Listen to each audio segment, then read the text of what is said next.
Palakkad Meenakshipuram spirit കേസിൽ വഴിത്തിരിവ്. Spirit എത്തിച്ചത് കള്ളിൽ കലക്കാനെന്ന് പിടിയിലായ CPM ലോക്കൽ കമ്മിറ്റി സെക്രട്ടറി ഹരിദാസന്റെ മൊഴി കോടതിയിൽ ഹാജരാക്കിയ പ്രതികളെ റിമാൻഡ് ചെയ്തു. ഇന്നലെയാണ് മീനാക്ഷിപുരത്ത് 1260 ലിറ്റർ സ്പിരിറ്റ് പിടികൂടിയ സംഭവത്തിൽ CPM ലോക്കൽ സെക്രട്ടറി ഹരിദാസനും കൂട്ടാളി ഉദയനും പോലീസിൽ കീഴടങ്ങിയത്. തുടർന്ന് പോലീസിന്റെ ചോദ്യം ചെയ്യലിൽ കള്ളിൽ കലക്കാനാണ് സ്പിരിറ്റ് എത്തിച്ചതെന്ന് CPM ലോക്കൽ സെക്രട്ടറി ഹരിദാസൻ മൊഴി നൽകി. പ്രദേശത്തെ കള്ള് ചെത്തുന്ന തോപ്പുകളിലേക്കായാണ് സ്പിരിറ്റ് എത്തിച്ചത് എന്നാണ് ഹരിദാസൻ മൊഴി നൽകിയിരിക്കുന്നത്.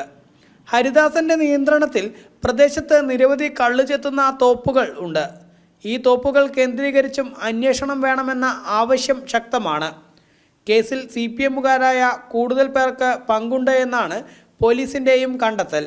വരും ദിവസങ്ങളിൽ ഇവരുടെ അറസ്റ്റ് ഉൾപ്പെടെ നടപടികൾ ഉണ്ടാവാനാണ് സാധ്യത.